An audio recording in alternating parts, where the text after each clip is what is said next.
Space is a story written in stone dust and silence. Today, we continue following the journey of Opportunity, a rover that defied all expectations on the surface of Mars. What began as a 90-day mission became a saga of endurance and discovery.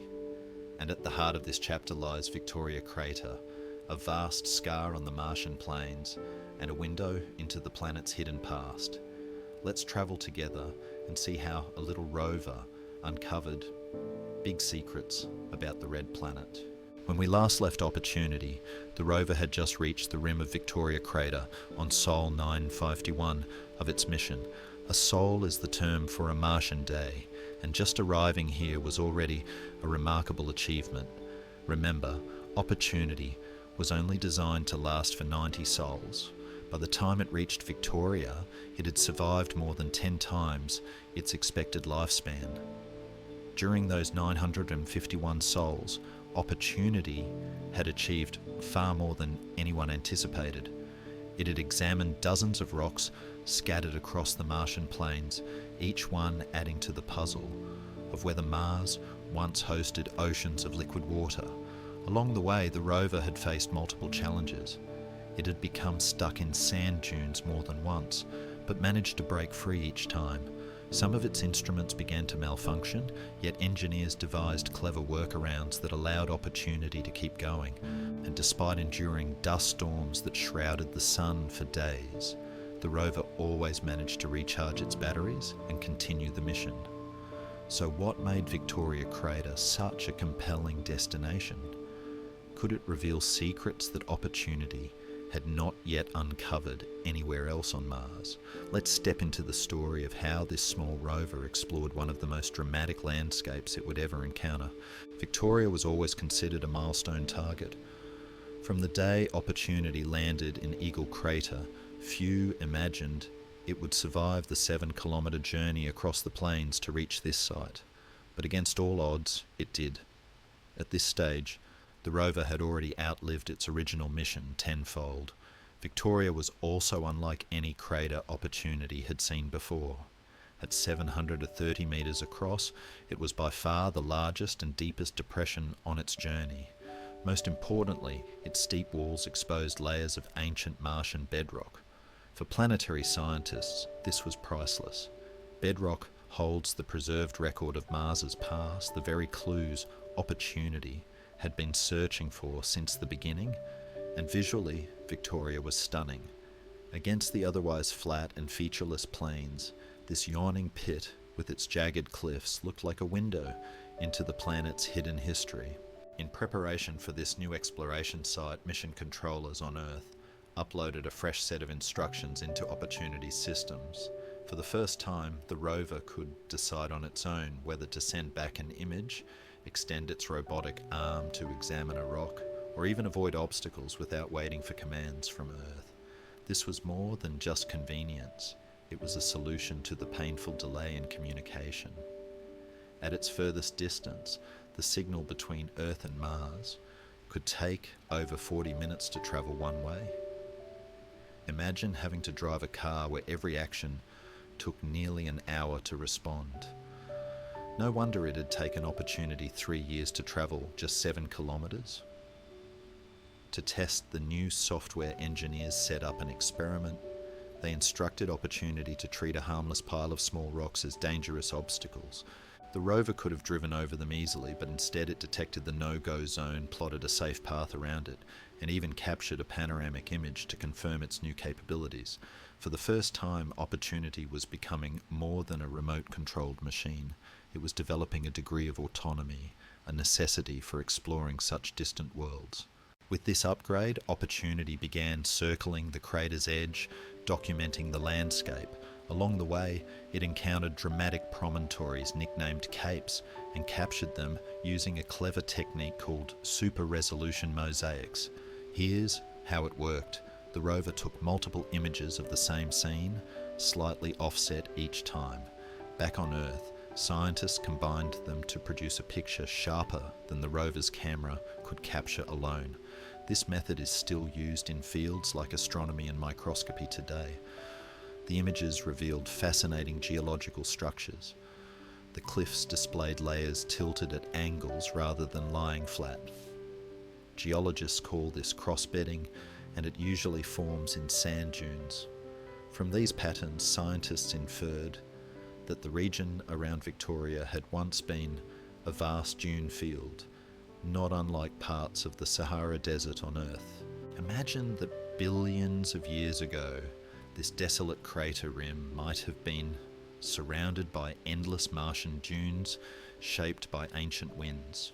While imaging the cliffs was scientifically useful, the real objective was to reach the crater floor.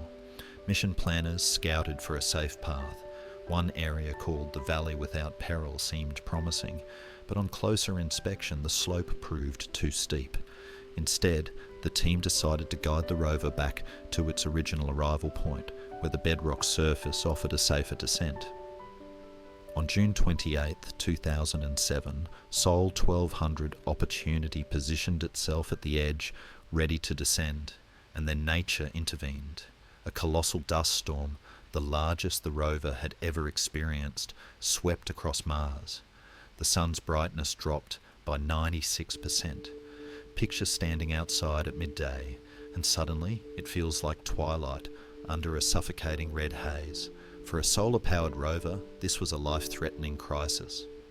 Normally, Opportunity generated about 700 watts of power on a clear day. During the storm, that dropped to just 128 watts, barely enough to survive. To put it into perspective, imagine trying to power an entire home with only a single dim light bulb. With so little energy, operations had to be cut back dramatically. Opportunity was ordered to check in with Earth only once every 3 days, conserving its battery reserves. And there was a real danger if the batteries ran flat, the rover's internal heaters would fail. Without heat, its delicate instruments could freeze, as temperatures plummeted from 20 degrees Celsius in the day to 75 degrees at night. The rover's engineers had designed to safeguard a low-power fault mode. In this state, Opportunity would shut down almost everything, keeping only the essentials alive while trying to recharge its batteries with whatever faint sunlight pierced the dust. But this was risky. If the storm lasted too long, the rover might never wake again. For weeks the storm raged. By mid-July, it had reached its peak. Images taken from orbit showed the entire planet, veiled in ochre. You can imagine the tension in the mission control room. Each communication window could have been the rover's last, but Opportunity held on. By August 21st, or Sol 1271, the skies had finally cleared enough for the rover to begin moving once more. Against the odds, it had survived the Great Martian dust storm of 2007. In Sol 1291, Opportunity cautiously began its descent into the crater. As it moved forward, the rover suddenly stopped. The slope was causing wheel slippage beyond the safety threshold of 40%. 2 wheels dangled just over the edge. For 2 long days, controllers debated whether to retreat or press forward. In the end, they chose to continue. Inside the crater, Opportunity explored patches of exposed bedrock and captured striking images of the steep interior walls. Sitting on a 20-degree slope, the rover worked patiently, grinding into rocks with its abrasion tool and analysing their composition. The verdict: while the geology was fascinating, this region did not appear to have been hospitable to life. No signs pointed to conditions that could have supported biology. The disappointment was tempered by the excitement of a new target, Endeavour Crater, far larger and even more promising. Scientists believed its ancient clays might preserve evidence of water and perhaps life. Before leaving Victoria behind, Opportunity faced another obstacle. On Sol 1502, its robotic arm refused to move from its stowed position beneath the rover. Engineers tried repeatedly sending commands and applying power, but the arm remained stuck. Sol after Sol passed with no success. Eventually, they noticed something intriguing. The joint's electrical resistance was lowest just before dawn, when the motor's heater had not yet switched off. On the next attempt, they delivered maximum power at precisely that moment, and it worked. The arm moved. From then on, engineers never risked stowing it away again. Instead, they adapted driving techniques to protect the extended arm. It was a compromise, but it allowed opportunity to continue its mission. Having gathered everything it could from Victoria, the rover turned toward its next great adventure. Ahead lay a 2-year trek across the plains to Endeavour Crater. Victoria had been spectacular, a deep scar on the Martian surface, revealing the traces of ancient dunes and battered stone. But Endeavour promised something even more profound, the possibility of finding minerals formed in water. Opportunity rolled onward, one small rover carrying humanity's hopes across a barren world, and that's where we'll pick up in the next episode. Victoria Crater was both a triumph and a turning point. It revealed ancient dunes, tested the limits of a machine built for far less, and nearly claimed opportunity's life in a planet-wide storm. Yet the rover pressed on, resilient and determined, carrying our curiosity across alien ground. Beyond Victoria lay Endeavour Crater, a destination promising answers to the greatest question of all: was Mars once home to water and perhaps even life? That is where our story continues. Thank you for joining us on this journey through the cosmos. If you enjoyed exploring with us, consider subscribing to Cosmic Compass so you don't miss the next chapter. Until then, keep looking up. The universe always has another story to tell.